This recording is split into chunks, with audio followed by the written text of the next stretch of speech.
पूजा घर में रखा हुआ शंख धन का नाश कर देता है, भूल कर भी यह गलतियां न करें। श्री शिवाय नमस्तुभ्यम। महाराज, क्या आप दिन रात पूजा पाठ करते हैं, भगवान का नाम लेते हैं, व्रत रखते हैं, लेकिन फिर भी आपके घर में पैसा नहीं टिकता, घर में बीमारियां खत्म होने का नाम नहीं लेती और हर तरफ से निराशा ही हाथ लगती है? अगर ऐसा हो रहा है तो जरा एक पल के लिए रुकिए और अपने घर के मंदिर की तरफ ध्यान से देखिए। कहीं ऐसा तो नहीं कि आपने अनजाने में भगवान के पास कोई ऐसी गलती कर दी है जो धीरे धीरे आपके पूरे घर की खुशियों को खत्म कर रही है? खासकर एक ऐसी चीज जिसे हम बहुत शुभ मानते हैं, लेकिन वही चीज अगर गलत तरीके से रख दी जाए तो वह आपके जीवन में दरिद्रता और दुखों का कारण बन सकती है। जी हाँ, हम बात कर रहे हैं शंख की। अक्सर हम सभी यही सोचते हैं कि मंदिर में शंख रखना बहुत शुभ होता है और जहाँ शंख होता है वहाँ माता लक्ष्मी का वास होता है।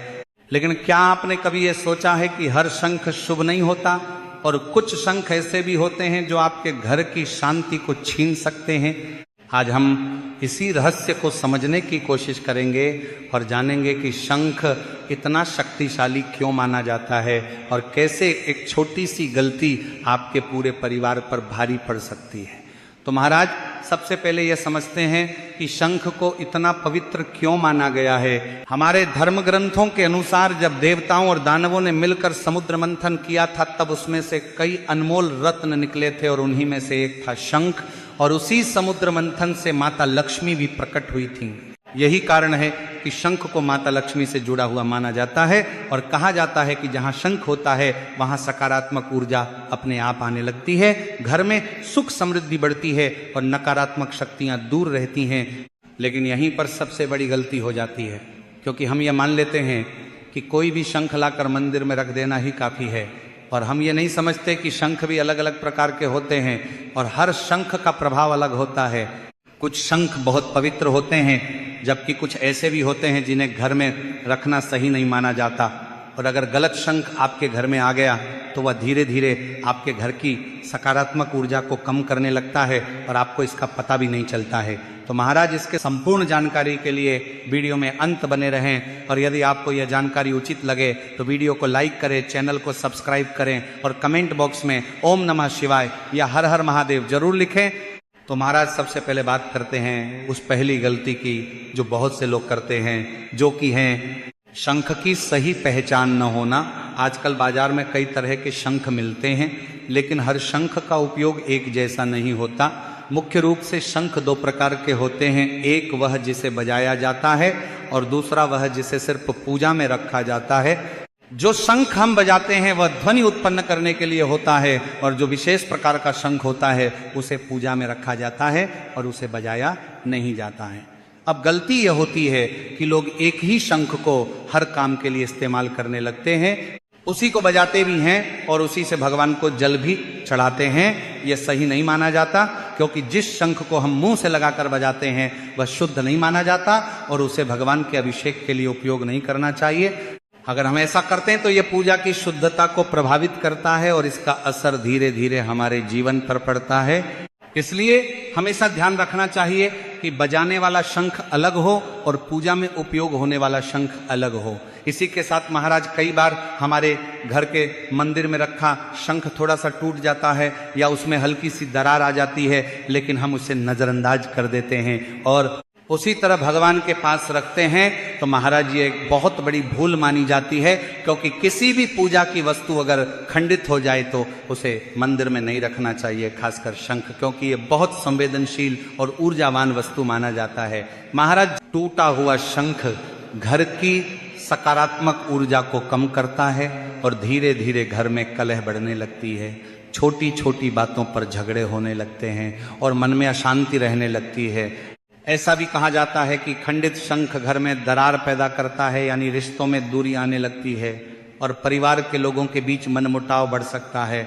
इसलिए अगर आपके घर में ऐसा शंख है तो उसे तुरंत मंदिर से हटा देना चाहिए और किसी बहते हुए जल में प्रवाहित कर देना चाहिए। महाराज, अब हम आगे बढ़ते हैं उस तीसरी और सबसे महत्वपूर्ण गलती की ओर, जो देखने में बहुत साधारण लगती है, लेकिन इसके परिणाम इतने गहरे होते हैं कि इंसान समझ ही नहीं पाता कि उसके जीवन में अचानक इतनी परेशानियां क्यों आने लगी। कई बार ऐसा होता है कि सब कुछ ठीक चल रहा होता है, घर में शांति होती है, काम भी धीरे धीरे आगे बढ़ रहा होता है, लेकिन अचानक से हालात बदलने लगते हैं, व्यापार ठप होने लगता है, नौकरी में दिक्कतें आने लगती हैं, पैसा रुकता नहीं और घर में अजीब सी बेचैनी बनी रहती है। ऐसे में लोग बाहरी कारण ढूंढते हैं, कभी किसी की नजर को दोष देते हैं, कभी ग्रह दोष को, लेकिन असल में कारण घर के मंदिर में ही छिपा होता है। यह तीसरी गलती जुड़ी है शंख को रखने के तरीके से। बहुत से लोग इस बात को हल्के में लेते हैं, लेकिन शास्त्रों में इसे बहुत गंभीर माना गया है। सबसे पहली बात जो ध्यान रखने वाली है वह यह कि एक ही मंदिर में दो शंख कभी भी एक साथ नहीं रखने चाहिए। बहुत से घरों में देखा गया है कि लोग सजावट के लिए या अधिक शुभता के लिए दो दो शंख रख देते हैं, एक भगवान विष्णु के पास और दूसरा माता लक्ष्मी के पास। उन्हें लगता है कि इससे और ज्यादा लाभ होगा, लेकिन वास्तव में ये एक बहुत बड़ा दोष बन जाता है। जब दो शंख एक साथ रखे जाते हैं तो उनकी ऊर्जा आपस में टकराने लगती है।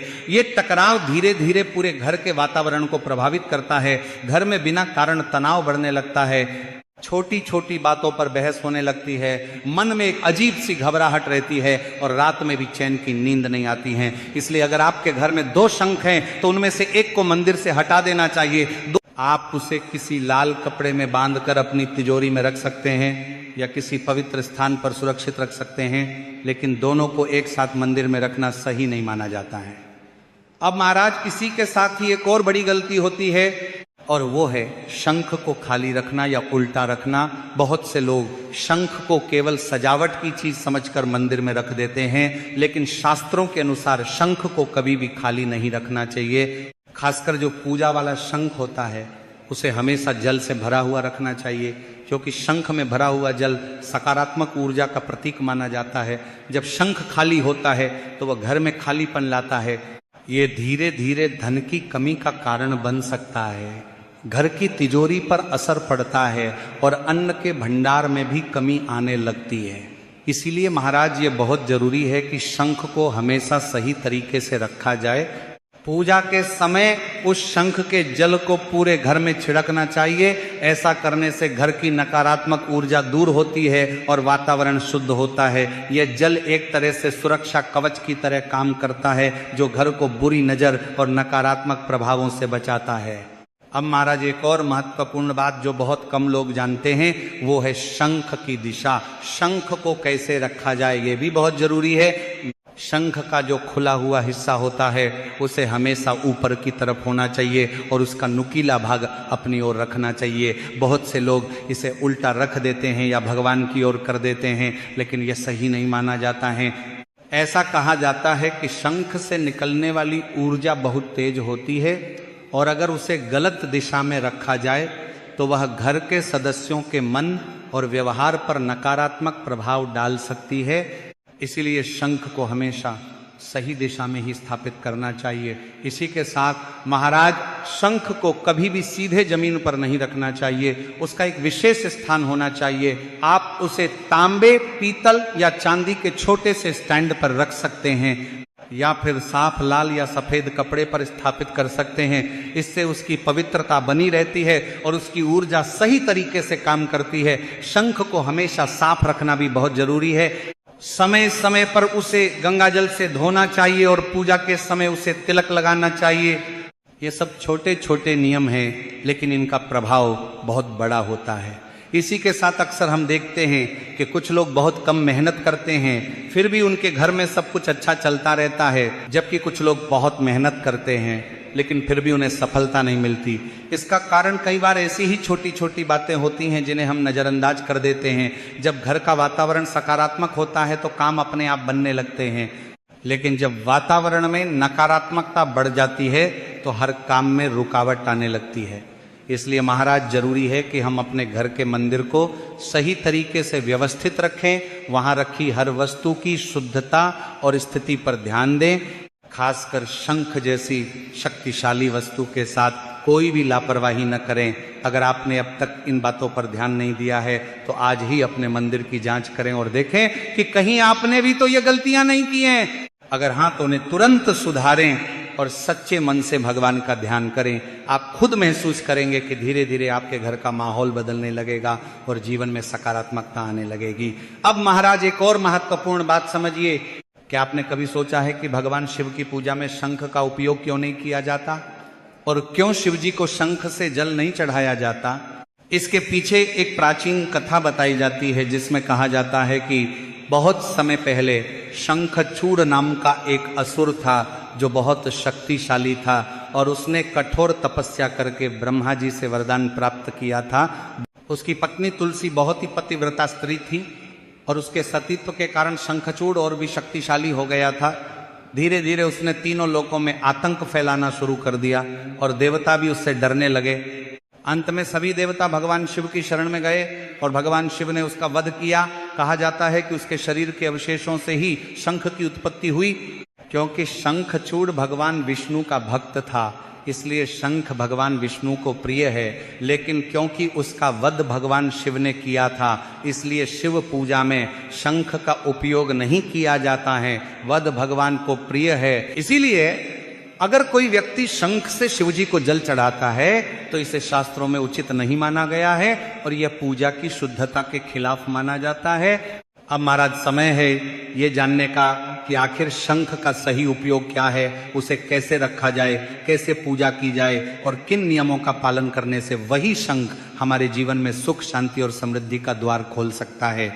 तो महाराज, शंख केवल एक साधारण पूजा की वस्तु नहीं है, यह एक ऐसा माध्यम है जिसके भीतर ध्वनि और ऊर्जा दोनों का अद्भुत संगम होता है। जब शंख बजाया जाता है तो उससे निकलने वाली ध्वनि साधारण नहीं होती, वह एक ऐसी कंपन उत्पन्न करती है जो पूरे वातावरण को प्रभावित करती है।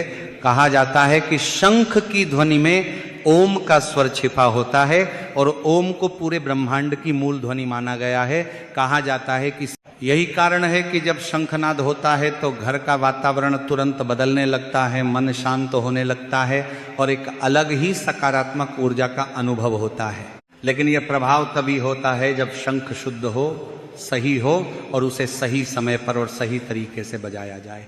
बहुत से लोग बिना नियम जाने किसी भी समय शंख बजा देते हैं, लेकिन शास्त्रों के अनुसार शंख बजाने का भी एक निश्चित समय होता है। विशेष रूप से सुबह की पूजा के समय और शाम की आरती के समय शंख बजाना बहुत शुभ माना गया है। जब सुबह सूर्योदय होता है और हम शंख बजाते हैं तो वह ध्वनि पूरे घर में एक नई ऊर्जा भर देती है। ये दिन की शुरुआत को सकारात्मक बनाती है और मन को स्थिर करती है। इसी प्रकार जब शाम को सूर्य अस्त होने के समय शंख बजाया जाता है तो यह पूरे दिन की नकारात्मकता को दूर करता है और घर को एक सुरक्षा कवच प्रदान करता है। शाम का समय विशेष रूप से महत्वपूर्ण माना गया है क्योंकि यह दिन और रात के बीच का समय होता है, जिसे गोधूली वेला कहा जाता है। इस समय वातावरण में परिवर्तन होता है और कई तरह की सूक्ष्म शक्तियां सक्रिय होती हैं। जब इस समय शंखनाद किया जाता है तो उसकी ध्वनि उन सभी नकारात्मक प्रभावों को दूर कर देती है और घर के चारों ओर एक सकारात्मक ऊर्जा का घेरा बना देती है। लेकिन यहाँ एक बात का ध्यान रखना बहुत जरूरी है कि शंख को देर रात में नहीं बजाना चाहिए क्योंकि उस समय वातावरण शांत होता है और शास्त्रों में इसे उचित नहीं माना गया है। इसलिए सही समय का ध्यान रखना भी उतना ही आवश्यक है जितना सही विधि का। अब महाराज बात करते हैं शंख में जल भरने और उसके उपयोग की। जैसा कि पहले बताया गया है कि पूजा में उपयोग होने वाले शंख को खाली नहीं रखना चाहिए, उसे हमेशा स्वच्छ जल से भरा होना चाहिए। यह जल साधारण नहीं माना जाता, इसे एक प्रकार का पवित्र जल समझा जाता है।